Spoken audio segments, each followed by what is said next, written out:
to a new edition of Human Dialogues. I'm Jessica Lockhart, and I am thrilled to be with you in this, our monthly magazine, Más Humanos, and in this edition of Human Dialogues that we offer you every month on the monthly topic, which, as you must already know by now, this month is going to be anxiety. What, how, why, what for? Anxiety is a very important topic, but not just for doctors, not just for patients, but for every human being. And we wanted to approach anxiety also in an environment that has seen a huge increase of anxiety these last few years. Or so I think. We'll see what our expert has to say about this. I'm talking about the classroom. We're going to be talking about anxiety in the classroom because ever since COVID hit us, there's been a lot of discussion on this topic, and I think it's worth approaching it here at the Institute of Humanology as well. I am extremely pleased to introduce our interviewee for today. We met virtually while in confinement during the pandemic. So there goes that. And I have to say that we immediately understood one another and we saw that we had a lot in common. I am very pleased, therefore, to share this space again with Jennifer D. Klein, who's a product of experiential project-based education herself. She lives and breathes the student-centered pedagogies used to educate her. She became a teacher during graduate school in 1990, quickly finding the intersection between her love of writing and her fascination with educational transformation and its potential impact on social change. A former head of school with extensive international experience and over 30 years in education, including 19 in the classroom, Jennifer facilitates dynamic interactive workshops for teachers, leaders, and students, working to amplify student voice, to provide the tools for high-quality project-based learning in all cultural and socioeconomic contexts, and to shift school culture to support such practices. Motivated by her belief that all children deserve a meaningful, relevant education like the one she experienced herself, and that giving them such an education will catalyze positive change in their communities and beyond, Jennifer strives to inspire educators to shift their practices in schools worldwide. Her first book, The Global Education Guidebook, was published in 2017, and her second, The Landscape Model of Learning, Designing Student-Centered Experiences for Cognitive and Cultural Inclusion, written with co-author Kapono Kyoto, was published in 2022.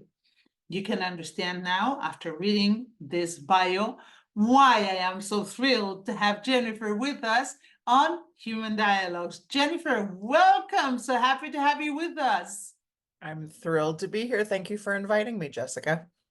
Well, I am also thrilled because I know that our Human Dialogue is going to be quite meaningful, because talking about anxiety in the classroom is something that every teacher should do several times in life, I think. Do you agree? I agree completely. And, I loved your introduction, and I would also emphasize, I think this is a problem that predates COVID, but was made significantly worse by COVID. And I think there are a lot of different layers and reasons to it. So I'm really looking forward to having the conversation with you today. Yeah, you just said that it predates COVID, but even though it existed, it was barely ever mentioned. It was like kept hidden. Would you like to kind of explore why that was so? Why was so bad about anxiety that it was not mentioned and that it was kind of hidden? I think there are a lot of reasons for that, Jessica. I mean, I think the first is that in most cultures in the world, we have taboos around mental health and well-being. And it's not in every place in the world that this is viewed as part of the job of the teacher, right? There are places where You know, it's very clear. There's a very clear line. There are things we handle at home and there are things we handle at school, and my child's mental health is not your business, right? So that's a piece of it, I think, that keeps it hidden. The other piece is that we, in many schools in many parts of the world, I think we have put so much emphasis on students' compliance. They're kind of going along with the systems as we build them, that we expect a certain behavior out of students. And when we see anxiety, if, for example, anxiety manifests itself in the classroom as bad behavior, then it's very easily dismissed as a behavior issue, right? That child is being bad, they're being disruptive, they're not paying attention in class, as opposed to looking to the root causes of why that child might be acting the way that they are. So I think teachers have been aware of it for a long time, but whether they've been equipped to do something about it, perhaps is part of the question.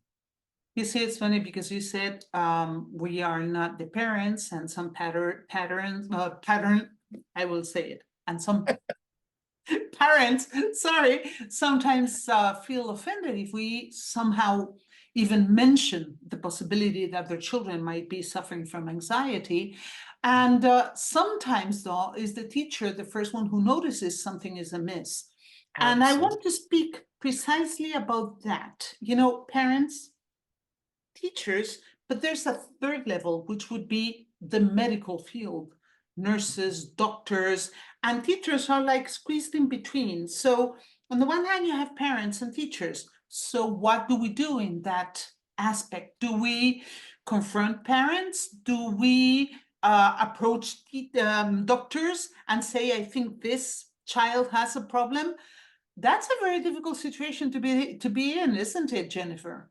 It is, and there are legal implications as well, right? So every school and every teacher is under the dictates of whatever the laws are in their region, right? And I can't speak to everywhere.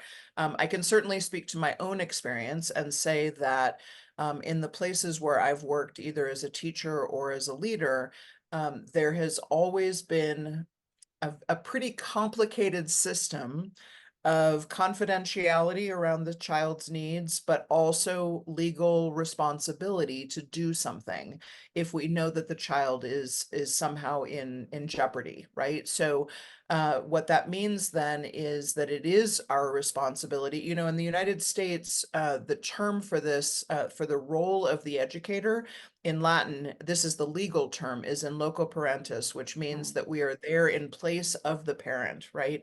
And I think when we think about our role that way, we think of ourselves as being replacement parents for the 6 hours or 7 hours a day that we are with young people, which means that we have a deep responsibility to their well-being in every regard. That's how I see it anyway. I disagree with parents who think it's not the place of teachers. Um, but I also hate to imagine these situations becoming a fight between educators and parents. I don't think that that's any good for the child, and I think the intervention of medical services should be something that ideally that educators and parents get to together, as opposed to the Mm. teacher has to somehow force the parents' hands and say, I've called the, you know, what so and so authorities or whatever it might be. Obviously, it would be different if the anxiety or other mental health problems were coming from an issue of abuse. Then I would have an absolute responsibility to report it to the authorities to get medical professionals involved. But if it's not a question of abuse and it's just it's a question of mental health in a more general sense, then I would personally try to work with the parents to try to figure out what are the needs of your child and how can we work together to make sure that they're getting the kind of support that they need, both at home and in the schoolhouse, and then also through medical services as necessary. And I see, hope you that mentioned, answers the question. yeah, yeah, no, It's for sure. But you complicated. mentioned Yeah. something that I want to go back to. You said if the kid is in jeopardy. Um, Yes. Anxiety is one of those things that has very, very fuzzy, blurry edges. It's sometimes very difficult to say whether we're talking about real anxiety or the child is, as you said, maybe just behaving badly, or maybe, it's something completely different. And Right. sometimes some of the kids are so apt and adept at hiding their symptoms that they might really be suffering from acute anxiety, and the symptoms might be barely discernible and visible. So, Mhm. it's first, how do we identify anxiety? We should perhaps go even farther back. How does a teacher go about trying to discern what the problem is? Well, so big question and important question. And I will say too, I'm actually suggesting that the behaviors are coming from the anxiety. It's not that it's one or the other, but that most of the time when we see bad behavior, there's a reason behind it, right? However, the anxiety or depression or other mental health challenges show up in the classroom. In many cases, they look like difficult or challenging behavior.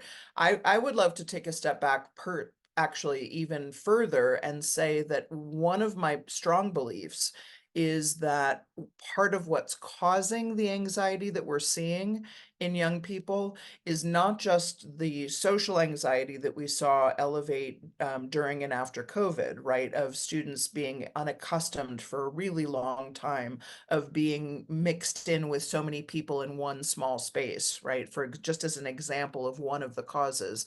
But also to go back even further, there's some beautiful research that's been done by William Damon, who is an adolescent psychologist out of Stanford, if I'm not mistaken. He's the author of the Path to Purpose. And one of the things that he discerned, and this was before COVID, was that we actually do not have an epidemic of anxiety in our cultures. What we have in young people is an epidemic of purposelessness. And I Hmm. think that's a really, really powerful way to frame it, right? That when young people, when anyone, adults as well, feel a lack of purpose in their lives, don't understand why they're going through the motions and doing the things that they're doing, that they become increasingly anxious and often increasingly depressed, because it doesn't make sense. Why am I here doing these things, right? So we see this manifest as anxiety in the schoolhouse often when they don't feel connected to their education, when they don't quite get how all of this, why does all of this matter? Why am I supposed to sit here and do these things? Why am I being expected to comply with these expectations? If they don't have a sense of connection to what they're doing and the importance of it, then we can't expect much, right? And one of the things that he writes about that I think is really powerful that it is that if we can increase our focus on purpose in schools, and make it a whole lot less, for example, about learning loss and test scores and things like that don't necessarily feel meaningful to young people.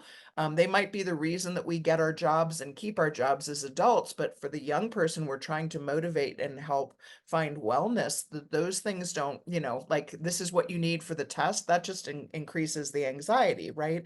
But when we can build purpose into our design and make sure that the learning experiences that students have really connect with who they are and what they care about, and give them an opportunity to feel a little less powerless, a little more powerful, when it comes to the challenges both inside their community and in the world at large. I think that can make a huge, huge difference.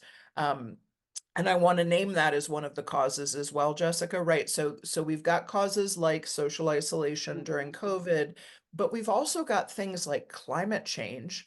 I mean, and war, right? It doesn't sound like something that would necessarily influence a young person very directly, but as soon as they're old enough to be seeing the news, and it depends on what age, do parents keep the news on while they're cooking dinner and kids are seeing images out of Gaza or images of the, immigrants trying to get across the border out of desperation or whatever it might be, right? That's going on in the world, climate change, floods, fires, right? all of those things are going to impact the child, right? So, and particularly once they get to pre-adolescence and have access to devices, they're going to be hooked into that news and information whether we want them to be or not, right? So I think we have to make sure we remember that it's not just their home lives or their school lives that could be causing this anxiety, but also the state of the world. I'd be anxious too growing up in this time and wondering what kinds of jobs will still remain for me, what kind of world am I inheriting? You know what I mean? It is a lot. It Yeah, is a yeah, lot. totally. And in fact, one of the things that we work on here at the Institute is the root cause for anxiety. And we usually Mhm. say that the root cause is always fear. You know, Mhm. it Mhm. is worry that grows into fear, that grows into anxiety, and that can Yep. even grow into panic attacks and Mhm. or stress, which is at the end the same thing. You know, Right. we always say that everything starts with one question, and that question is always what if? You know, Right. what if I can't do this? What if I can't do that? What if the war reaches me? And there's something that you were talking about that also led me to thinking about something we often say, and that is that it is true that people might feel anxious because of what you said, but I think there's another very important component that is sometimes neglected or not really considered that much, which is the highly competitive environments our children grow up in. I mean, it's Mhm. like you have to be the best at the best all the time. If not, you're doomed and you're considered a failure. And that is, Mhm. what if I can't do it? That's another Right. source of huge anxiety, right? Absolutely so. Absolutely. And I think, and I appreciate your bringing that up. In the landscape model, one of the things that Capono and I write about is the myth of the well-rounded student.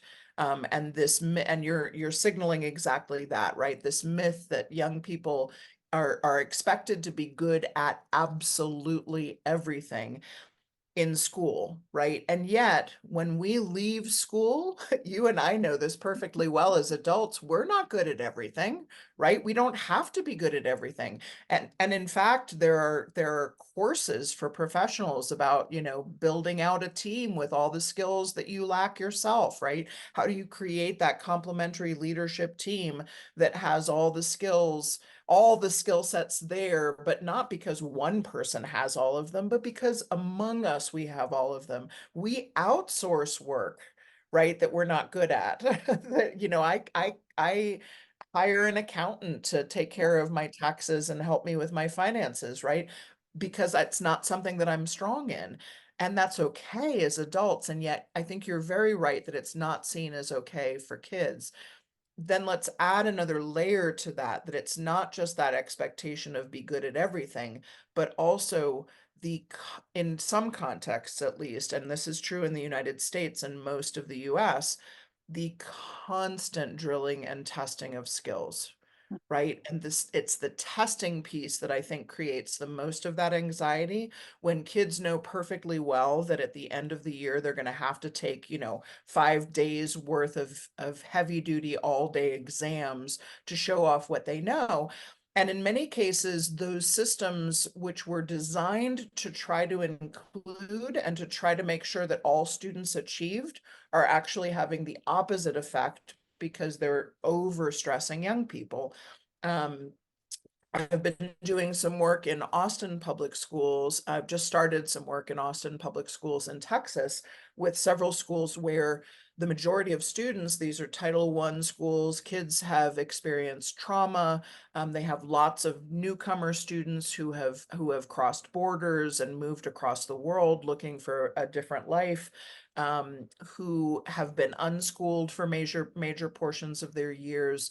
High percentages of families experiencing poverty on a daily basis, even unhomed families or unhoused families, right? Who who are battling homelessness, and children are trying to manage school on top of that. English might not be their primary language, right? So you add all those factors and then test this kid over and over and over and over again in reading and math, and maybe even in a language that's not their own language.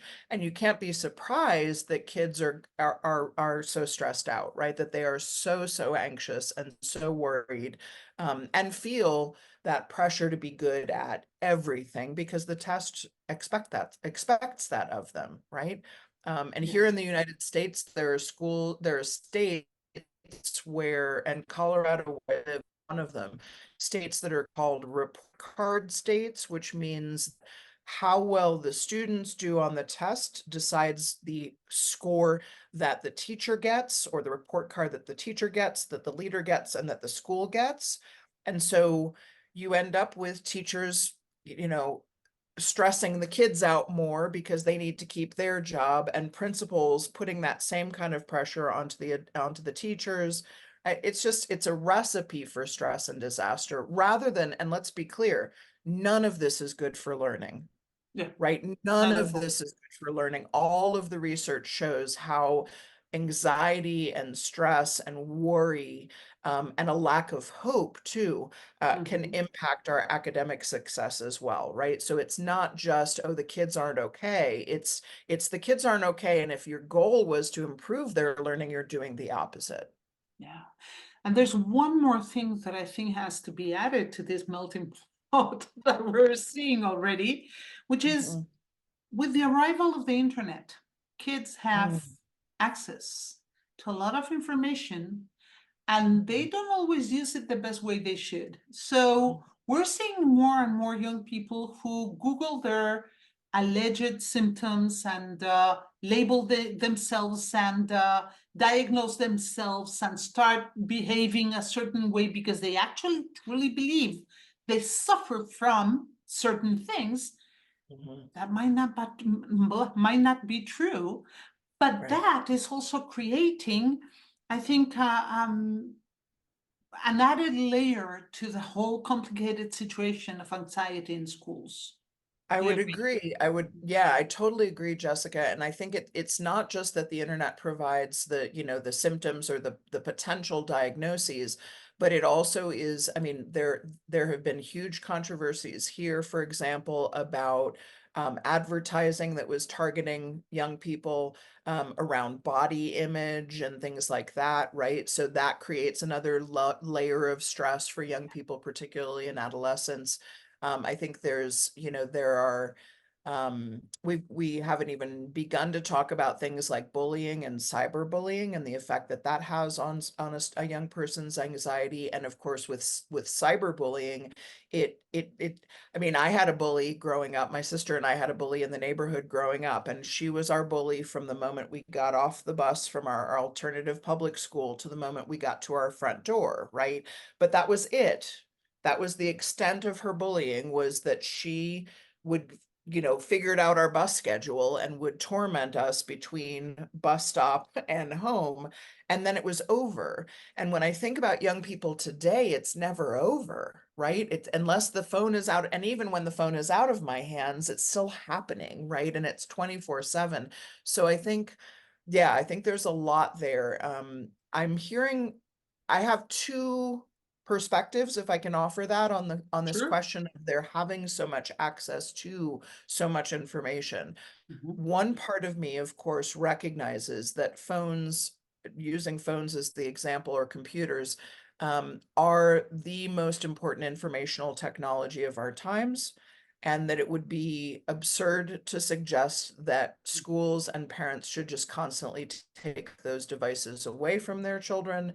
That really what we need to do is make sure that we prepare young people to manage those devices well, right? To know how to set their own limits, to know when to turn it off themselves, right? To sort of self-regulate their use over time, to teach them how to be good at that, and to make use of them as informational technology, right? Which is wonderful.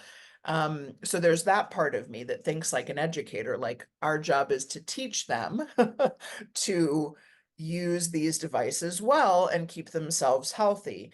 On the other hand, I'm hearing some pretty beautiful things from schools that are taking devices away from students for portions of the day at the very least, and and young people in many cases after an initial shock of, oh my God, I don't have my phone, are recognizing that was actually really good for me. That was really helpful to have those however many hours in the day where I don't have access to all the chatter and all the information and all of that, right? I mean, I know plenty of adults too who can't self-regulate in terms of their use of technologies and who are doing as you were describing and Googling their symptoms and spending hours and hours on WebMD trying to figure out what's wrong with them, you know. So I don't think it's just young people who have that tendency, but I think we have a responsibility to help young people figure out how to keep that from taking over their lives, if that makes sense. Yeah, and something else that I've been seeing, and I don't know if this is your experience too, is that it's also a must amongst many young people today to have some kind of diagnosis. Oh no, Mm, yeah, I'm also depressed. No, I also have anxiety. No, yeah. It's like part of their belonging to a group. And mm, that is related to what I was saying a few minutes ago. I think that is causing huge amounts of anxiety also amongst the youngsters. yeah. I Mhm, would agree with that, and I would also say some of that is just developmentally normal. You know, mhm, when I was in the classroom, I mostly taught high school, and I predominantly taught high school girls. This was before not entirely before social media, but it certainly wasn't quite as prevalent as it is now. And I think there were always, if it wasn't a diagnosis, there was a sort of popularity around being the busiest and the most overwhelmed, if that makes sense. And I think that's the kind of thing that can become the culture of a school, particularly really driven private schools where there's that kind of expectation we'll all be excellent at everything, right? As we were talking about before. I think that, you know, I didn't necessarily see, you know, this would be 20 years ago now. I didn't necessarily see students, or I guess a little less than 20 years. I didn't necessarily see students sort of you know, comparing diagnoses necessarily, but I did see them comparing stress levels all the time. You know, I've got 3 essays due. Oh, you only have 3 essays? Like I've got 4 essays and 3 tests, you know, and it was like they were one-upping each other over the stress that they were under. I sense that that might actually just be kind of a natural developmental stage, if that makes sense. yeah. Not that we should just leave it alone and say, oh, it's natural. Oh, I mean, I think it becomes our responsibility to help them unpack that, help them learn to manage their time, help them, you know, figure out how to work. Now, I do agree with you that there are increases in diagnoses of young people. And I wonder how much of that is because we're actually starting to get students to the services that they need. Do you know what I mean? yeah, yeah. You know, like if we're making mental health a little more visible, then maybe we're just naturally going to see more diagnoses. I am concerned, of course, when I hear teenagers comparing, oh, you know, well, I'm not neurodiverse and all these other things right on my plate, like to kind of one up each other. But I wouldn't say it's a bad thing that we're starting to recognize some of these differences and some of these needs in a new way. I guess my biggest concern would be if all we're doing is medicating them, right? If all we're doing is just trying to get rid of the symptoms through medication as opposed to helping young people learn to manage whatever it is in a healthy and effective way. Yeah, it Um, in could also be like the pendulum, you know, it was taboo. Now it was open, so we're Now seeing it's going to be that, more. yeah. So Yeah. there's something else that worries me, which is anxiety symptoms are by definition quite fuzzy and hard to detect. And they're so varied. I mean, some people might have tachycardia, other people might have headaches, others might just have sweaty hands, others might have, and those are so hard to pinpoint and so Mhm. general that it's really hard to say this kid's having anxiety issues Right, right, because it's something that the kids themselves might not even think worthy of mentioning to anybody. right. So, how do you deal with that in a classroom situation? I mean, you That's a don't great, go about asking your kids, do you have sweaty pants, hands all the time? not No, at all, not I at mean, all. go on.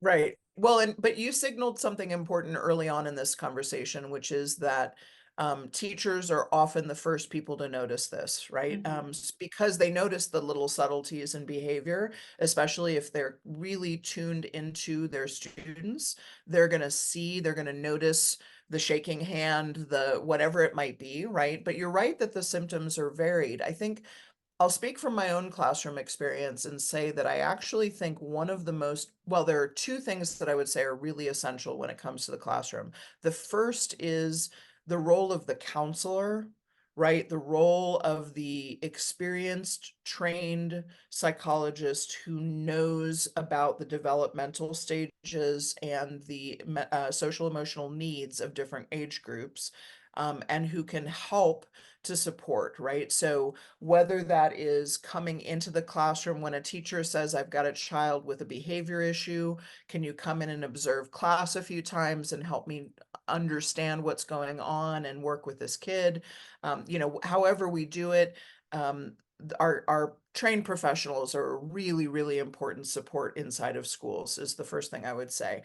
The second is that I think there are ways to help the children to process their experiences in the world, that even if they can't name this as this is anxiety or I'm feeling this way, even if they're not great at saying that yet, that we can create space for reflection in our classrooms. And that reflection can lead us to understand them better. And of course, to them understanding themselves better, which sometimes is even more important. Um, again, in this case, I'm speaking to students who would be old enough to write, right? This is not a strategy that would work in kindergarten necessarily, although I've seen kindergarten teachers do reflections orally, right? Or by having students, you know, uh, do Draw different things in the and drawing. classrooms, right around, move around. But once they can write, I found that journaling was a really, really powerful practice for the classroom.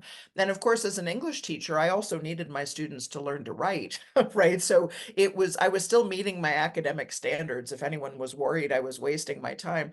But really, those journals, they gave me so much information about how kids were doing. And I've heard the very same thing from art teachers who Mhm. have, even if they only have minimal training in art therapy, know enough to recognize that what they're seeing in students' visual arts are symptoms and signals as well to the adults around the kid, right? These are the things going on for me. A couple of not to take it too far into the negative, Jessica, but several of these school shooting Mhm. incidents over the last few years in the United States have included, even as far back as Columbine, have included creative writing teachers saying, I knew this and I reported it years ago or months ago, right? It included art teachers saying everything I'm seeing is dark and violent imagery in their artwork.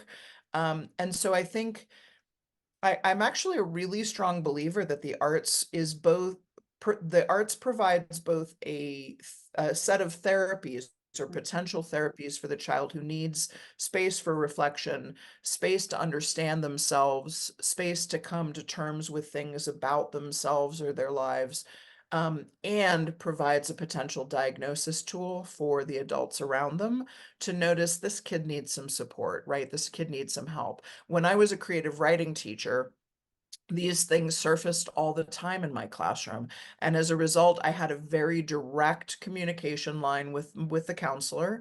And I didn't go say, oh, here's what's going on. I would say, see if you can connect with this kiddo. She needs some support. right? And that was all Mhm. I had to say. I didn't have to reveal any secrets from her Mhm. writing. I didn't have to go into any details or pretend that I knew what the right diagnosis was. I just had to say, something's going on here. I don't know what it is. They need some extra support. And then it became the counselor's job to make sure that young person got a bit more support. Hope that answers your question. It's kind of a long way of answering it, but I'll also clarify, Jessica, I think that if students know that their journal doesn't always have to be shared, then one of the other causes of anxiety can also go down or decrease, and that's in students who are part of the LGBTQ Yeah. plus community or who are figuring out that they Yeah. might be queer. Um, for them, a journal that's going to be read by the teacher always is not going to be a safe space, right? So what I did in my classroom was I always said you can fold your entry over if it got too personal and I won't read it, right? I won't read it. And I had kids who would staple the whole way around, right? Until they trusted me. um, but I've had students come back, particularly queer students come back since then and say that was one of the only safe places I had in my life where I could just try to figure myself out. My identity was forming in these years of high school, and that journal or that writing space that I knew you weren't going to read gave me this safety, this little bubble where I could really explore and understand. So maybe I didn't end up being the person who they, who knew everything about them because I didn't read that journal, but what they were doing was building the skill to tell for themselves, to start telling me or other teachers or their counselor, here's what I'm grappling with right now in my life. If that makes sense. So I think some of it does have to be private that way. Yeah, of course. I have a curiosity. I don't know if you have ever heard of this or not. Have any studies been carried out comparing homeschool children and children at school with reference to this type of anxiety in the classroom? That's a great question, Jessica. I do not know if there has been. It's not something that I've necessarily followed to be able to say. I hope somebody's doing it though. And I can tell you what my instinct would be, because my instinct would be to say that while that homeschooled students may show less anxiety in certain areas, particularly when it comes to social anxieties, right? And performance anxiety when it comes to the teacher and the peers and things like that, right? There's a privacy in homeschooling that's quite positive in that sense, is my guess, and that may end up being balanced by or counteracted by the increased anxiety that will occur when that child does head out of the home. Do you know what I mean? That there's a sort of Mhm. danger to a child being too isolated and Yeah, too insulated hooked up. at Yeah. home. Yeah. And that access to other people and exposure to other ideas and ways of thinking and being would be of value to them in the long Mhm. run. Um, uh, Now, I know that homeschooled students don't just stay at home all day inside of one room or Yes. anything like that. Yeah. Like it's not that Mhm. extreme, and they have some social experiences usually through, sports or other kind of after school activities where they might connect with kids at the local school. But that would be my biggest fear is whether homeschooling is consistently equipping them to handle those stresses when they come, because they will come eventually. And of course, we're talking about anxiety in the classroom, but it's not just for kids, right? What Right. about teachers? Oh, Come good Lord. Yeah. on, we've been talking Yeah. about kids all the time as if only the kids had anxiety. Well, what about teachers? Has there been an increase also in the levels of anxiety amongst teachers after COVID? What would Yes. you say? Yes. Yes, I would say absolutely there has been an increase. And I think we can see it, unfortunately, I think we can see it very clearly by the numbers of teachers who are leaving schools, who are leaving the profession, Wow. because it's so much for them. I think for a while, there was a whole movement around self-care, particularly during COVID, right? Leaders and teachers need to keep doing self-care. I remember watching all the people who were videotaping all sorts of absurd things happening in their houses and doing all sorts of TikTok videos and whatever else. And while I was trying to run an entire school online, and I remember thinking, man, what would it be like to have a job where suddenly you can't work anymore? Because we never stopped working, right? Educators never stopped working. And in fact, our jobs, our lives became far more complicated, particularly for people who had never taught virtually, who had never tried to engage students in this different way. So yeah, I would definitely say there's a lot there's a lot of stress for teachers. This has come up a lot in the interviews for my new book too, Jessica, where what I'm trying to do is to talk to leaders in schools, and I'll mention it on your show so that I can maybe find some other school leaders who would like to talk to me in other parts of the world, but school leaders who have faced resistance to doing what they know personally is right for their learners, is right for their students. Whether that's political pushback, as you see in some parts of the United States, or any other number of challenges that that push back on things that we know are good practice. And one of the things that's been getting pushback is social emotional learning, right? Mm-hmm. And in many parts of the world, there are now restrictions against, you can't talk about these things in the classroom. Using the example of LGBTQ plus inclusion, we have states in the United States where teachers can't even talk about anything having to do with gender or sexuality with their students because laws restrict them from doing so. And then we layer in for the teacher, the tests, what I was saying before about if you're in a report card state and your test scores aren't good enough, how does that impact your career? What are the things you have to do? What are the things you're not allowed to do? It's a lot. And I think too, I think it's a lot, and I think it's been very, very stressful for educators. And I think too that there's been a global phenomenon pressing on this idea of learning loss. So I kind of referenced this a little bit earlier in this conversation.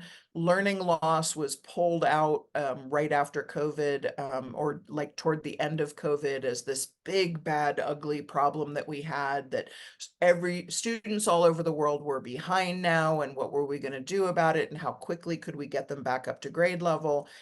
And I really wish we had embraced that moment a little differently, seen that these little humans, these children, these little humans had just gone through with us the scariest thing that any of us had ever faced. They had learned different things. They had learned unexpected things. Um, but they hadn't necessarily all learned mathematics and reading to the degree that we wanted them to. Um, and and I wish we had just taken a breath sort of in that moment and taken a step back and said, you know what? If the whole world's behind, then none of us are. Let's just rethink what we think fourth grade is supposed to look like, or whatever grade it might be, Mm-hmm. and extend a little grace to these young people and to the teachers who work with them, and come up with a 10-year plan Yeah, for how to or get back like on a track. global gap year. Right, right, exactly. But not all this Yeah. pressure to like, now we've got to get back, we've got to get back so as fast as we can. Because I think that was a big, I mean, all those things that kids were feeling about social anxiety, teachers were feeling too. We didn't, going back into social situations, going back into the loud, boisterous classroom among students, we were feeling all the same things kids were, right? So I think it's a shame that we didn't see that as an opportunity to rethink the way we envision education and the way we judge its success, because we've put so much more pressure on teachers and on students around this idea of learning loss. And I don't think that's actually what they needed right after COVID. I think they needed a lot more just, community building and connection back together as humans. and a lot less focus on what the exam score was going to be. And it's funny because throughout your conversation with me tonight, you've been using stress and anxiety almost as synonyms. And Mhm. a lot of people say they're totally different phenomena. We do agree. I am in the institute. We say they are the same thing. At the end of the day, Mhm. they are the two sides of the same coin. That's what we usually say. Would you Mhm. say there's a difference when we talk about kids versus when we talk about adults in this stress anxiety dichotomy, or is it the same thing? That's an interesting question. And I'm going to be hard pressed to remember the research specifically, but I know that Brene Brown has done some work Mhm. on this, and she's actually identified a difference between stress and overwhelm that I think is really interesting in terms of what's going on and how we're responding to it. My gut feeling would be that both stress and overwhelm le- can lead to anxiety, but are probably not the only causes of them, if that makes sense. Mhm. Um, I know that in terms of the brain, there are all sorts of different things going on when we describe something as stress and when we describe something as anxiety. I think for young people, I think it probably all melds together for young people, and that perhaps one of the skills that we could help them develop when they're young, and that would be valuable for us as adults if we haven't learned how to do this yet, is to be able to make those distinctions, Mhm. right? To be able to say, I just have a little bit too much on my plate right now. And so that's causing me to feel overwhelmed, which is increasing my anxiety about performing the way that I need to or meeting that deadline or whatever it might be. As opposed to I'm feeling really stressed, which means that I almost really just want to run and hide. There's so much to it. And I'm anxious and whatever these other things. You're right, I do use the two interchangeably a lot. Um, and I hope that I'm not, exploring in unfounded science when I do that, right? But I think in the end, coming at it from a sort of humanistic perspective, as you were describing, Jessica, I think in the end, the question is, are we okay? And can we function to our highest possible level? Can we find joy? Can we thrive? Can we feel good in our lives? And I think having now added a third term in there, right? Overwhelm, stress, anxiety, all of these and depression too, which I think is deeply connected for a lot of humans. Um, I think learning how to make time for ourselves, learning um, how to really not just take care of ourselves, but how to identify the activities that fill our buckets, if Mhm. you will, Mhm. right? When we're feeling that way. I think the skill to be able to say there's too much is going on, whatever I might label it as, I need to do something to bring myself back and get myself grounded. Um, that I think is perhaps the most important skill. And I think it's probably more, again, I don't want to try to offer any sort of scientific diagnosis here.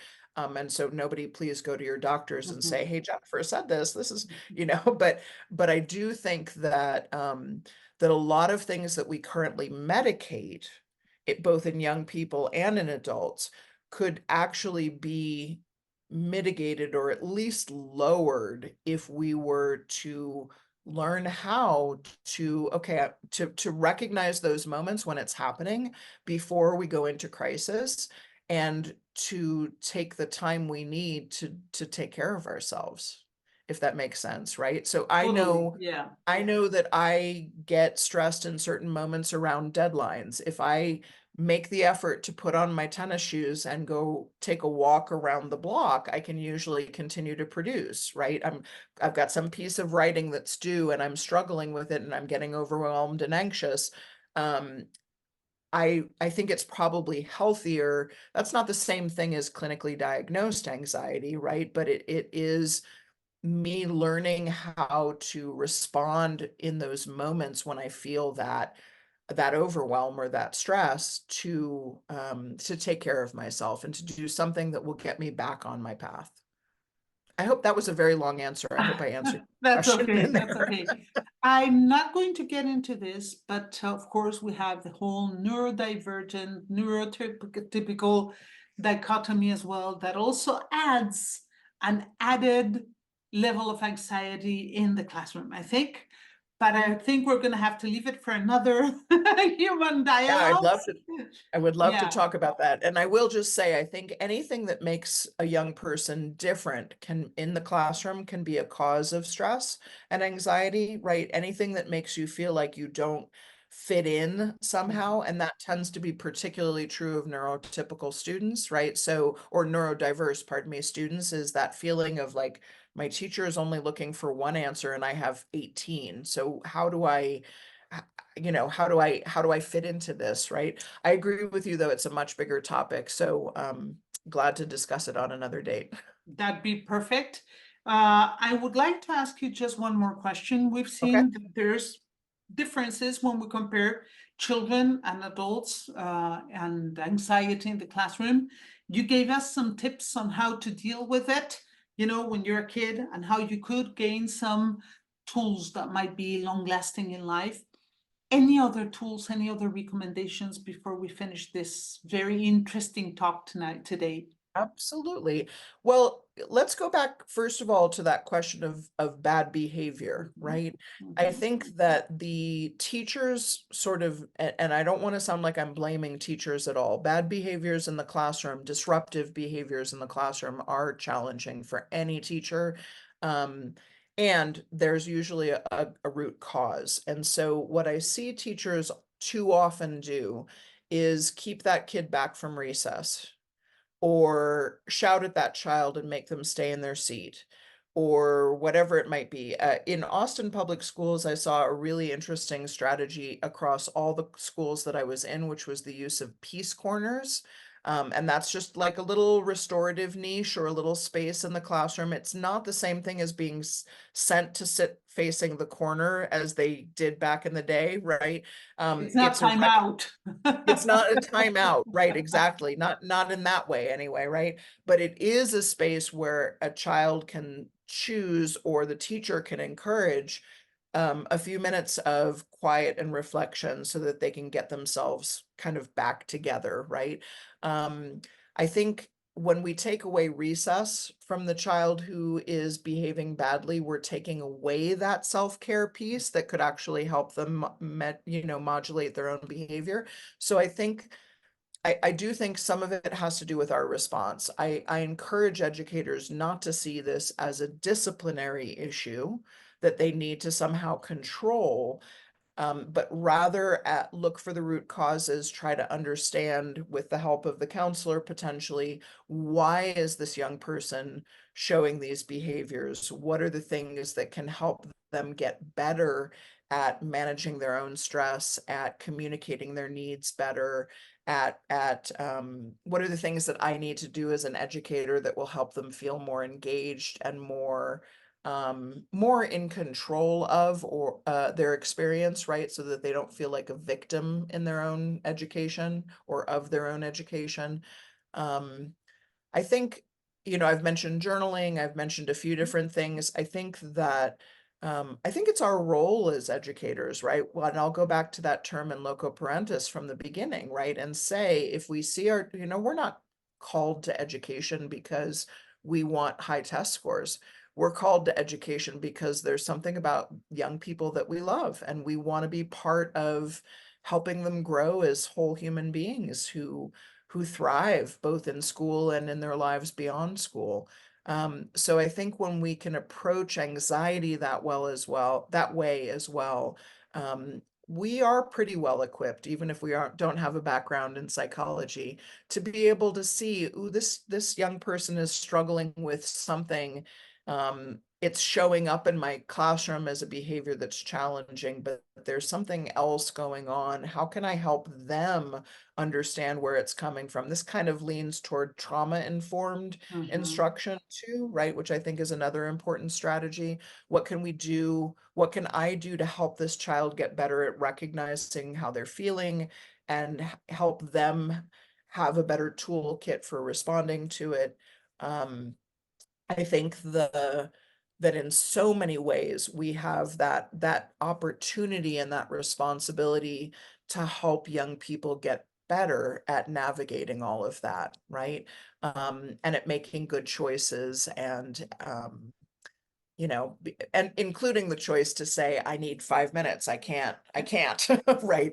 And I think the same is true for teachers. I'd love to see us supporting teachers more in terms of our needs or educators' needs for social and emotional support.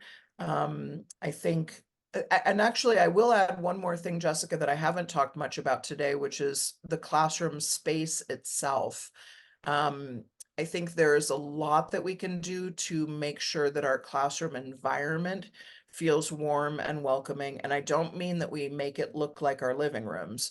Um, I mean, we work with students to sort of co-construct a space that makes everybody feel good and makes everyone feel that their identity is recognized and seen in that classroom and nurtured and appreciated and supported and all of that. I think, there's a lot that we can do in terms of how we design the classroom and how we co-construct the space with young people that can really help to create that well-being. Even if it's something as simple, in my own classroom, I had a sofa, right? In a literature and writing classroom.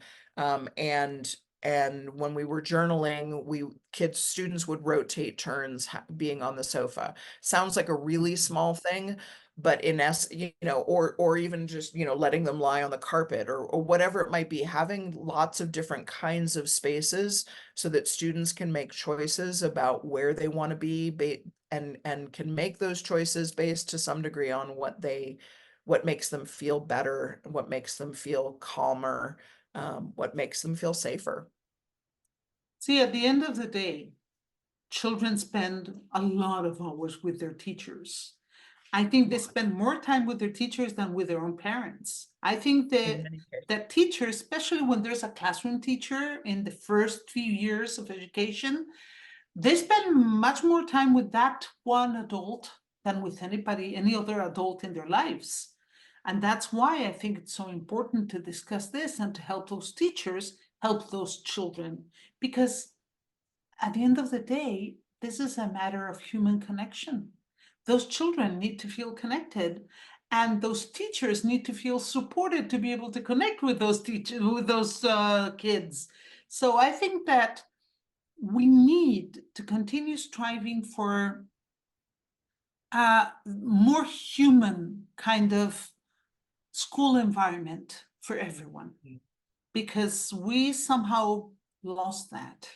I From the agree. times in which schools were almost, I mean, jails where kids were just in jail, to what we see in movies that sometimes doesn't happen. Well, I think we have a lot to do, a lot to improve, but I think that everything is also very much connected to that human connection. I agree with you completely. And I think, when we think about the you hinted at this, the cells and bells model is what we often refer to that as. There are still schools that function that way, unfortunately. And I think we do have a really important responsibility to figure out how to do this better in schools. I think we really do have an opportunity as well to protect children, to make sure that everyone thrives, to recognize the needs of our teachers, and to I wouldn't just say that the environment of the school needs that. I would also say that there are some systems in the background that make that hard to do in many places still. And so I would encourage that anyone who's working, teaching, uh, educating inside of a system that's making it hard to do right by your learners and to do right by yourself and your own emotional needs, that there might be some systemic change that also has to happen so that we make it so we start to eliminate maybe some of those things that are causing extreme stress that we do have control over and we don't necessarily have to do the way that we do. And whether that's, how we design our schoolhouses so that they actually do have open spaces and light and air and all of those things that make them feel better to kids and to teachers. Or, the kind of testing regimens and expectations that I was talking about that can create so much stress for teachers and their students. So I'm a big proponent too of those systemic changes that I think are probably necessary in many places to be able to do right by kids and the environments. Yeah, and not just for kids, also by Right. teachers, teachers also need this. And it's important that our teachers are as anxiety-free as possible so they can also focus on the kids. And that's Absolutely. fundamental. Right. Jennifer, thank you so much for this very interesting human dialogue. I know that this is going to make our readers and our viewers have a lot of food for thought, a lot to think about and mull about. I think that we have many more conversations to be had because this is a very wide and deep topic that has many branches and ramifications that we should explore. And I hope to have you back in our human dialogues in the nearby future to try and approach some of those topics too, so we can give them visibility. Thank you. Thank you very much. Thank you so much, Jessica, for elevating these topics too, right? We started from how invisible mental health has been for so long, and programs like this, the work that you're doing, is one of the really important ways that we're making these challenges more visible and therefore something we can really work on improving and solving. So thank you for your work as well and for Thank inviting me. you. Thank you, Jennifer. And for those of you who just watched this episode of Human Dialogues, remember that we have a human topic every month. This month, we're talking about anxiety. What, how, why, what for? Next month, the topic is going to be the need to fit in. Don't miss our next edition of Human Dialogues. I'm Jessica Lockhart from the International Institute of Humanology. It was a pleasure. See you soon. Bye.